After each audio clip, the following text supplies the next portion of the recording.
A Manhattan Project for AI, America's AI Action Plan, Genesis Mission. So, what if the next huge scientific revolution isn't led by humans at all, but by AI?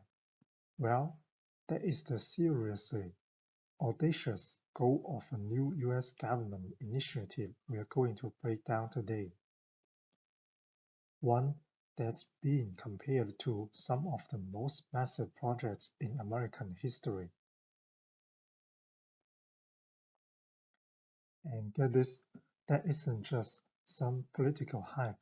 That powerful quote is pulled directly from the executive order that launched this entire program. By bringing up the Manhattan Project, the White House is signaling that this is a high-stakes nation-defining race. They're framing AI not just as another piece of tech, but as the absolute key to future global power. And the initiative has a suitably epic name, the Genesis Mission. It was officially launched by an executive order back on November 24, 2025, and it's being sold as this pivotal moment in the global race for technological supremacy. Okay, so what is this mission actually trying to do? The goals they stated are just immense. We are talking about accelerating scientific discovery, securing energy independence, and ultimately locking in America's role as the world's strategic and technological leader. But the real question is, what's the actual game plan to make any of that happen?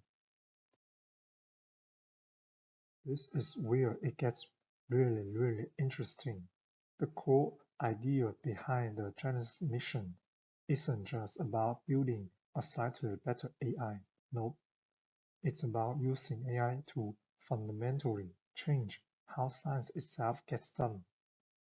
We are talking about automating the entire process of discovery.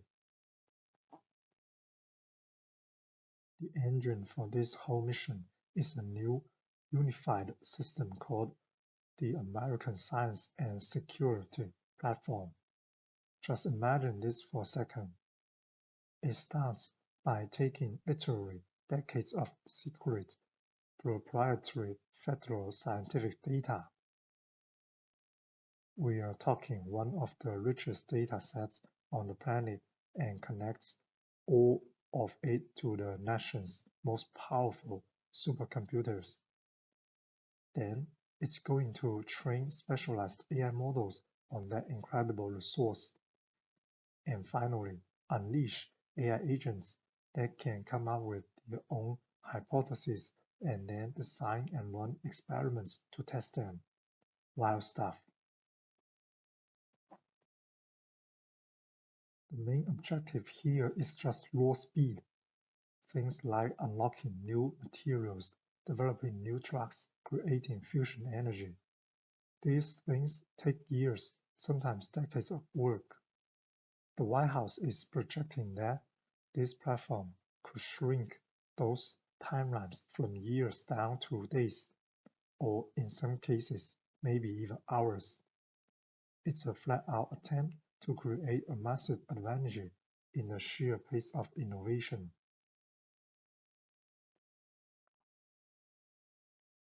And to pull something like this off, the government is putting together a huge coalition.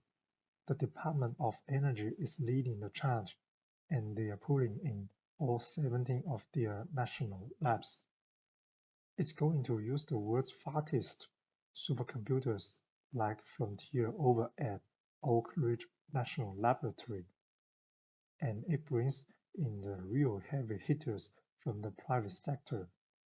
We are talking NVIDIA, Dell, AMD to build out all the critical infrastructure.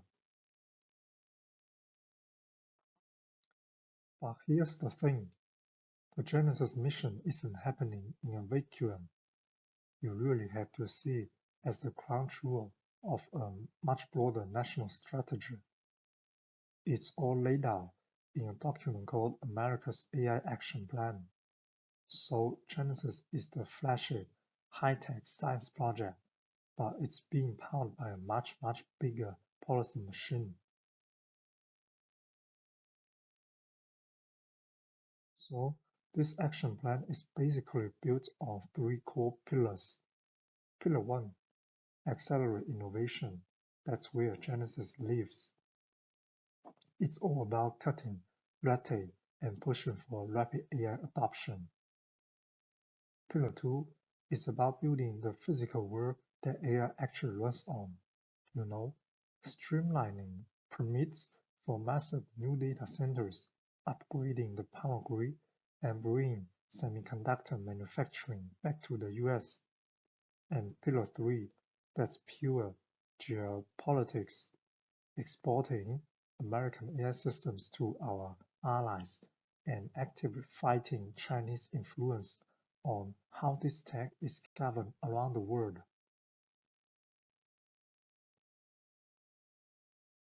And just in case there was any doubt about the motivation here, the plan states its goal in the clearest possible terms. I mean, read that this is an explicit strategy for geopolitical and technological dominance, and it's being framed as an absolute national security imperative. Now, commentators have pointed out that this represents a major policy pivot. For the last few years, the whole debate has been dominated by calls for caution, safety, and regulation.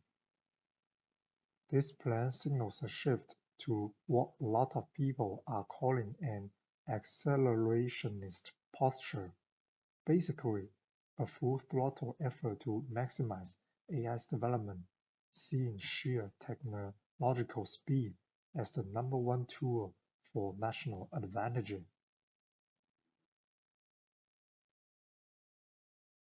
Of course, any plan this grand was bound to get some serious scrutiny. The ambition is just undeniable, but almost immediately analysts and journalists started digging into the details.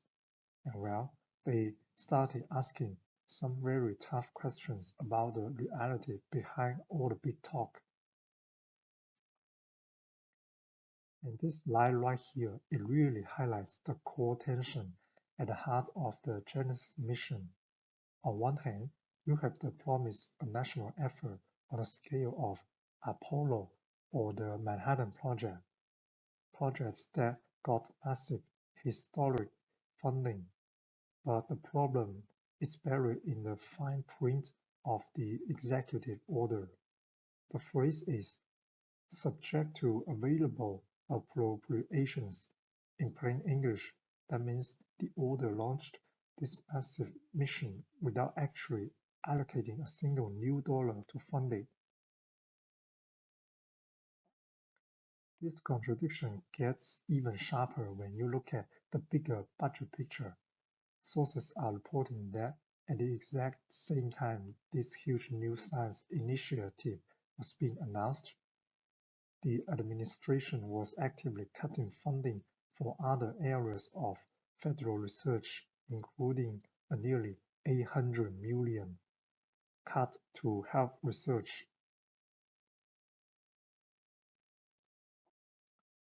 So this has led policy analysts to ask some pretty pointy questions, like, is this really a revolutionary new mission? Or is it just a clever rebranding of projects that were already happening? How can a plan that relies on massive data centers help lower energy costs when AI is projected to be one of the biggest new drains on the power grid? And how can it succeed in the long run if the university funding that creates the next generation of scientists is actually being cut. Okay, so putting this all together, what is the real takeaway here? Well, regardless of the very real questions about funding and all that, the announcement of Genesis mission and this AI action plan, it signals something incredibly important about the future of technology and global power. The national conversation around AI has basically done a 180. For the past few years, the big question in Washington was all about safety, ethics, and regulation. The Genesis mission signals a decisive shift. It reframes the central question to be about speed, competition, and dominance. The race is officially on, which of course leaves us with the ultimate question: is the Genesis mission, this bold visionary leap, that's going to secure America's technological future for generations? Or is it just a grand statement of ambition, a wartime plan without a wartime budget that risks struggling to live up to its own massive hype? It is a very high-stakes question, and honestly, the answer is going to shape all of our futures. Thanks for digging into it with me.